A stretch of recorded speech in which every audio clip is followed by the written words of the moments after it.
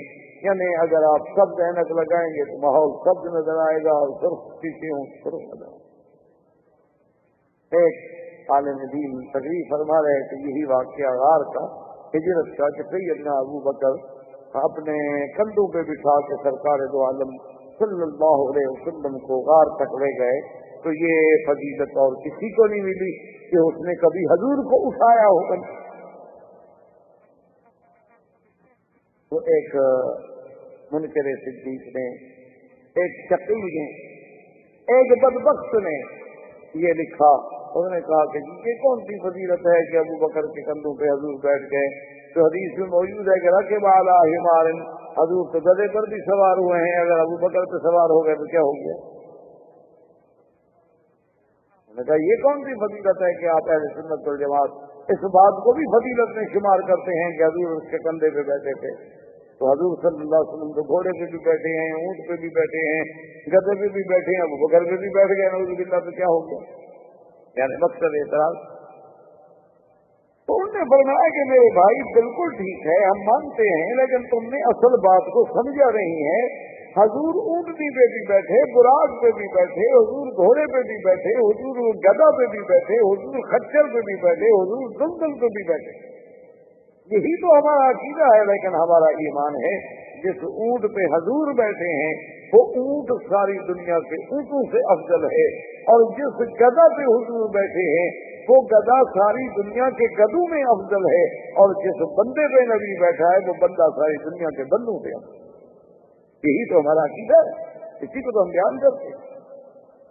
ہم منکر تو نہیں ہے کہ حضور نہیں بیٹھے.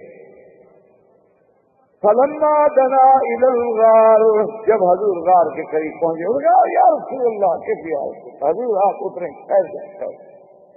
نماز ہے آپ کہنے کا حضور مدتوں کی پہاڑوں میں غار ہے، خدا جانے اندر کوئی جانور ہو، کوئی سانپ ہو، کوئی پہاڑی بچھو ہو اور کوئی موذی اشیاء اندر ہوں تو میں کیسے برداشت کر سکتا ہوں کہ پہلے میرا محبوب اندر جائے، پہلے مجھے جانے دے، میں صاف کروں اطمینان کروں، پھر میرا محبوب اندر آئے. حضور نے فرمایا کہ ٹھیک ہے. تو حضرت ابو بکر اندر تشریف لے گئے اور کپڑے سے پوری غار کو صاف کیا اور دیکھا کہ کہیں سوراخ ہے، کہیں کوئی چیز ہے، کہیں کوئی چیز ہے. غاریں پرانی سی غاریں تھی تو کہیں کپڑا پھاڑ کے اس میں دے دیا، کہیں کوئی چیز دے دی. بند کر کے اطمینان کرنے کے بعد اس نے عرض کیا فتح یا رسول اللہ، اب حضور آپ اندر. علماء نے اس عمل سے ایک مسئلہ استنباط کیا. انہوں نے کہا کہ جب مکے کے جبل ثور کی غار میں پہلے ابو بکر داخل نہ ہوں تو نبی داخل نہیں ہوتے، تو مسلمان کے دل والی غار میں بھی جب تک حب ابو بکر نہیں ہوگی تو حب رسول کبھی داخل ہو ہی نہیں.